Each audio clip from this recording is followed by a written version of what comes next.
Hey, travelers, we're back again. This time, I got rid of Troy for Andy. Andy's in town, so we decided, why not do a vlog, huh? Drink some beer. Andy brought some stuff from the Fox Valley for us, and for those of you that are watching outside of Wisconsin, the Fox Valley's over by Green Bay. Yep. So just associate the Green Bay area with the Fox Valley. So what did you bring for us? So I brought the 100 batch anniversary beer from Lion's Tail, one of my new favorite breweries over on that side of the state. Devil's Gold. Yep. I've got a beer that I haven't tried from a brewery I haven't tried before, Paradox Beer Company out of Colorado. Okay. And so you haven't tried this before either? I had that at the brewery. Just not out of the bottle. Not out of the bottle. It's different. Yep. Okay, so then since we were trying, we always work in threes usually, sometimes fours if we were really aggressive about it. But I picked up a can of Boudoir from, there it is, from Oliphant. It is a Doppelbock aged in, let's see, what kind of barrels? Woodford Reserve bourbon barrels. Ooh. So, sounds like it's going to be a good one. Boozy one, we'll save that for last. I think that one's 9%. So... Probably kick things off with the Lion's Tail. I think that's going to be the more sessionable one. Okay. It's a Belgian Golden Ale. I think he's put some staves in it or something like that. Ooh. I'd have to look at the label again. Sounds good. Ooh, it's nice and golden. There you go. And so what can you tell us? I know we've had Lion's Tail on here before. We've talked about them a little bit, but for those of us that, and I've never been over that way. Yeah. So Alex is the owner. Yep. He has had Lazy Monk beer on tap a couple times, which is kind of how I got to talking to him. Because I used to work at Lazy Monk and stuff like that. Sure. But yeah, smaller. I think he's only got a 15 barrel brew house. Okay. Alex, if you're watching this and I'm getting your numbers wrong, I apologize. So relatively new? Relatively new, I think 2, 3, somewhere in there. Okay. No, that's not too bad. That's kind of average for, and not to say that they're an average place, but that's kind of average for a lot of the breweries that we're seeing pop up now. They've been around for 2 or 3 years, so that's a good it's a good number. Yeah. For Craft Beer Week, he's gonna have a huge like beer garden party out in his parking lot. Oh, very nice. Yeah. Yeah. I think he's brewing a special fest beer for that. So okay. I'll try to make it over there. For those of you that are watching, you're probably not watching during Craft Beer Week. We hope that you enjoy Craft Beer Week and that you're out there supporting local, like we all love to do. This beer, do I taste a little vanilla? So let me look at the label again, just to refresh. Troy's not here. He doesn't know how to read labels, so you can. Everybody else knows how to read them. Yep. Special release commemorating the 100th batch made at Lion's Tail. Layers of fruit, mild spice, and caramelized candy sugar sweetness. Ooh. Yeah, I get a little of that too. I get some really nice vanilla notes, and then the fruit is there too. Yeah. Bubbly though. Right. It's very bubbly. It's nice. I like that. Clean, crisp, golden, strong ale. So Devil's Gold. Yep. Belgian Ale, batch 100. I think it comes in somewhere around 8%, somewhere in there. Okay. Higher 8s, lower 9s maybe. Well, way to go, Lion's Tail. I'll have to make it over there one of these times. Oh, I'm sure. Yeah. Paradox. Yes. So it's a brewery that I've never heard of. I kind of wandered into a local liquor store and just sometimes I do the same thing when I'm looking for a book in a bookstore. I'll just randomly walk down the hallways and be like, I've never heard of this before. This looks interesting. Yeah. And then got talking to the guy in charge of the liquor store I was at, and it came highly recommended. He said I picked out a good one. This is a 2016 Tart Noir. So it's a dark ale made with grape must and aged in oak wine barrels. Grape must? Yep. Yeah. So it's going to be dark, sour, and very interesting. It sounds like the brewery has cultivated their own house yeast. Okay. But then this is also bottle conditioned, and then they have some wild yeast strains that have gotten in here too for a very complex beer.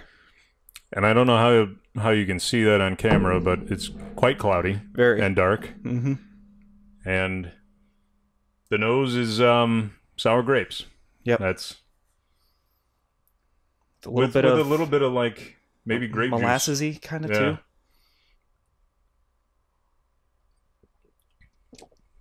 Wow. Yeah. Ooh. That's good. There's a lot going on in there. There is a lot going on in there. Grape is it's heavy grape though. Mm-hmm. And so if you like fruity, I was expecting it to be a little bit more sour. Yeah, and not to say that their chart is off and maybe our palates are just off, but I've had way more sour beers than that. Mm-hmm. But not to say it's bad. It is very good. Yeah. And it could just be from the bottle conditioning too. Maybe it's mellowed it out a little bit. Could be. 2016 doesn't seem like it was that long ago, but 2 years ago already. So very good. Yeah, that's an awesome beer. Before I open this up, I've got to remember, for those of you that like watching us, remember to comment below, like and subscribe, all that good stuff. And this last week, I ordered my wife. I remembered that we have swag on our right on our website. How often do I just overlook that completely? Maybe we should, you should just check out our website, taproomtravelers.com. Go to gear. There's a lot of neat stuff on there. We've got hats and tank tops and t-shirts and all kinds of neat stuff. So I bought my wife a tank top for Mother's Day. She was, I don't want to say complaining. She was making me aware that she didn't have any girl type stuff that said Taproom Travelers on it. So occasionally we get people asking us about shirts and that kind of stuff. While we don't have any merchandise on hand anymore, that is the next best place to get your Taproom Traveler gear. So check that out if you get a chance. So now that we've done a little self-promotion, we can move on to the next beer. So these guys, Oliphant, I know we've talked about them many, many times. And if you can see the artwork on there, I don't really, and not to say that anybody understands it, but the point is probably not to understand it. I think the point is not to understand it. There's two guys, looks like maybe vacuuming together. You decided it was a vacuum? I thought you thought it was a lawnmower. I think one is a lawnmower and one's a vacuum cleaner. Oh, we got both in there. 3 pictures. Yeah, that first one's definitely a vacuum and very eclectic. I don't know. That could also be a vacuum cleaner now that I'm looking at it closer. So 2 vacuum cleaners and whatever it is ghosts. in the middle. Yeah. While we're talking about it, Oliphant almost has 1,000 views on their video on our YouTube channel. So check them out. If you haven't watched it already, go over there, check it out. Or if you have watched it, watch it again. Okay. So we'd like to get them to 1,000. They're one of our favorite breweries. I'm gonna get a lot ahead on this because I'm not a very good pourer out of crowlers. Yeah, I don't think anyone is. It's hard to get that first pour out of a crowler. Yeah. They're just not meant to be pouring. Look at that. I'll give you the nice. Oh, thank you. I'll give you the nice one. I'll drink all the foam. Ooh. So I've never had a Doppelbock aged in bourbon barrels before, so this will be. You definitely get kind of on the nose. You get both of those mingling nicely. You get the bourbon in there, but then also the roastiness of the Doppelbock and or not roastiness. What's the word I'm looking for? Maltiness? Yeah. Yeah. Sweet malt. Yeah. That is a really good beer. Ooh. Honestly, I've never had anything bad from Oliphant, so that's... And it could just be we had this after the sour, but I almost get chocolatey. A little bit. Mm-hmm. Very good. Oh yeah. If you make your way over, I think Oliphant actually is in the cities now too. Yep. I think they're doing some distributing in the cities, in the Twin Cities of Minnesota. So last I heard anyway that they were doing self-distributing over there. So if you can make your way over there and you can get a hold of some of their stuff, otherwise they're really just across the border in Somerset. So if you're already going to go to Minneapolis and St. Paul, why not just stop over? You can't miss the billboard that they have coming in from the highway. And while you're over there anyway, I know I keep touting Pitchfork, but I was just there last night, and the beer is excellent. Again, he made a Czech Pilsner now. Ooh, Yeah, So, I saw them posting that on Facebook. I got a growler of that. Okay. So how's it compared to their German Pilsner? It's I wish I could remember what the German Pilsner tastes like because I haven't had it in a while. It's good. It's I would say it's a little more hoppy. Okay. But Czech is supposed to be a little bit more of the kind of Saaz hops in there. So other than that, and all their beers were great, and Hoppin' Barrels over there too. We had the kids with us, and they were busy, so we just didn't go. Sure. But that's the life of being a father, I guess. Anyway, you got any news you want to talk about?